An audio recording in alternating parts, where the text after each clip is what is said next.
What is up, ladies and gentlemen? This is the Chig coming at you with another Diablo 3 build guide. So today we are going to be talking about the Aegis of Valor Fist of the Heavens build for t16 key farming, which is the fastest key farming build for the Crusader. But before we get started, go ahead and hit that like button, hit that subscribe button, everything you can do to help out the channel for free. And don't forget, we are having a giveaway as soon as we hit 1,000 subscribers. I'm going to be giving away either a copy of D4 or another video game if you already have it. So in order to be entered, you have to be a subscriber to the channel. You have to like one of the videos where it is mentioned, and you have to comment on one of the videos where it is mentioned. Each video that you like and comment on will be an entry into the giveaway, and then as soon as we hit 1,001 subscribers, I will reach out to whoever won and we will give it away. So, that out of the way, let's go ahead and hop right into this. This build is super fun, super fast, super easy, and not really hard to put together. So let's go ahead and hop right into it. First things first, we are wearing all 6 pieces of the Aegis of Valor set. We are wearing the hands, the shoulders, the legs, the helmet, the chest, and the boots. Reason being is because we don't need anything extra from the Ring of Royal Grandeur, so we're using cooldown in the cube instead. So, what the 2 set does, attacking with Fist of the Heavens empowers you, allowing Heaven's Fury to deal 125% increased damage for 5 seconds, stacks up 3 times. Absolutely nothing to do with this build. 2 set doesn't do anything for us. The 4 set, hitting with Fist of the Heavens returns 5 Wrath and reduces the damage taken by 1% for 10 seconds, stacks up to 50 times.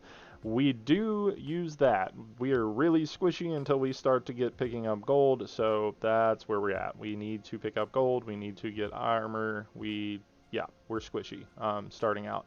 And the 6 set increases the damage of Fist of the Heavens and Heaven's Fury by 20,000%. Fist of the Heavens is all we're going to be using for the most part. Everything else is support skills for movement speed and all that. So, we're also using the Squirt's Necklace, critical hit damage increased, critical hit chance increased, area damage. Big thing is, while not taking damage, damage dealt is increased by up to 100%, and damage taken is increased by up to 50%.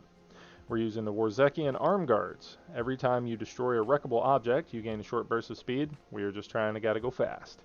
We're using a gold wrap that doesn't even have strength on it because I didn't have another one. This is the only one I had in my stash, so this is what we're going with.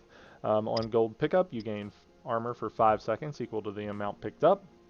We're using a Stone of Jordan rolled lightning damage with intelligence because that's all I had, and I'm using lightning damage on my Warzekian Arm Guards just because I'm trying to get more holy damage on my Fist of the Heavens. And in case you didn't know, each of your elemental damages is equal to your highest static elemental bonus skill from Stone of Jordan. So yes, I know it's lightning, but it's also holy. Rochelle's Ring of Larceny, gain 58% increase in movement speed for 4 seconds after fearing an enemy. We are using the Norvald's Favor set, which is Flail of the Charge and Shield of the Steed. Flail of the Charge is my crafted primal. I normally try to craft my primal as the weapon unless one of the off pieces is just absolutely obscene to have primal. So what the 2 set does, increases the duration of Steed Charge by 2 seconds. In addition, killing an enemy reduces the cooldown of Steed Charge by 1 second. And then gain 200% increased damage while using after using Steed Charge for 5 seconds. So while you're running around, every time you pop Steed Charge, you're going to be popping it at least every 5 seconds. So basically, you're just going to be using it not only for mobility, but it is increasing the amount of damage you do.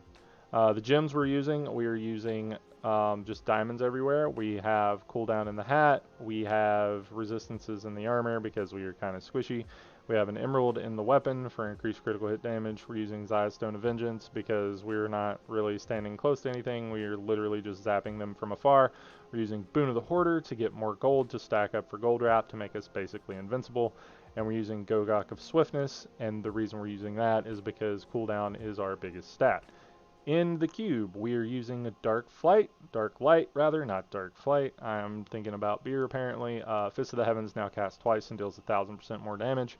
So you're dropping 2 Jesus Laser Beams at a time. Kesset's Cord of Righteousness, Fist of the Heavens now costs less Wrath and deals 170% more damage. This is huge. This is what enables the build. It makes it where you can actually spam instead of running out of Fury. And by Fury, I mean Wrath. Obsidian Ring of the Zodiac, this is just to help get our cooldowns back. We're literally just spamming all of our buttons. We're just trying to get around as fast as possible and do everything we possibly can.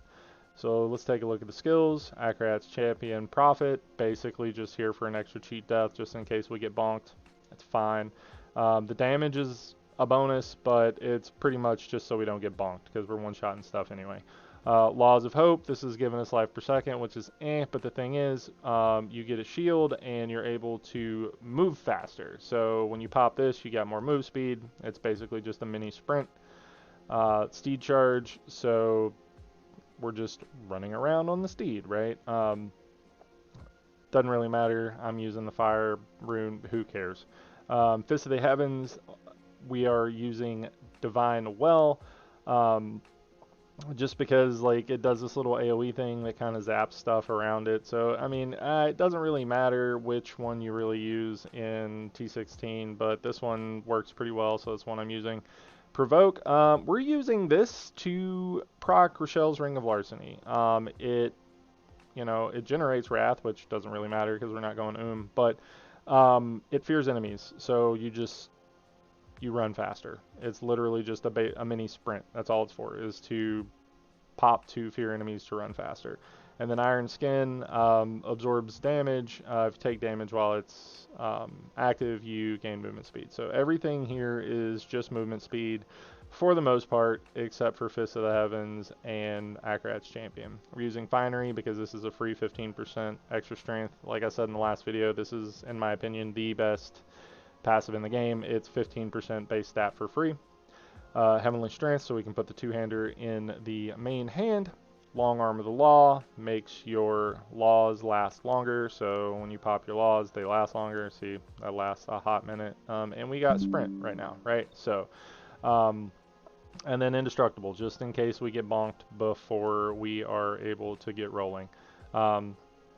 So yeah, let's go ahead and hop into a T16 Rift. I'll show you how this works, how strong it is, how much fun it is, just kind of to demonstrate how just nutso it is. Like you, yeah, basically pop your law, hop on your horse, fear stuff, drop your Fist of Heavens, and just roll out, right? If you haven't seen any of my T16 videos before, I do not pick up legendaries unless they are primal. I'm doing T16s because I'm here for keys, not for drops. There is a point at which you should be picking up drops in T16. I am not at that point. That is for if you are currently working on your set or if there's something you're looking for. Most people who will tell you to do your speed 16s will be telling you don't pick up anything that is not... well, obviously gems, because we all need more gems, but don't pick up anything that's not a primal unless you're actively working on putting something together. But yeah, so this serves two purposes. You're getting your keys, you're getting gold for empowering rifts later, so you can do your speed gem ups and stuff. It's just, this is just the best T16 build for the Crusader. I've tried all the other builds. I'll be bringing you guides for some of the other stuff too, but this one and the LOD Condemn are my two favorites for doing T16, just because they are easy, they are fun, they delete things, and this one is faster than the LOD build. The LOD build is better for some other things, but this build is overall faster and better suited for the speed farming of keys. So I would suggest putting this one together if you main a paladin and don't want to play another class for key farming. Obviously I would recommend putting together the Inamonk that I have on my channel for key farming, because it is the best key farmer aside from the LOD monk build, which is incredibly hard to put together. So super easy versus super hard, right? Anyway, sub 2 minute runs, get those keys. You're going to be getting over 100 keys an hour with this build. Yeah, movement speed, movement speed, movement speed, guys. That's what this one's all about. It gets you there, knock it out. Anyway, if you're still here, thanks for sticking around. Appreciate it. Hit that like button, hit that subscribe button. Don't forget about the giveaway, and get those legendaries.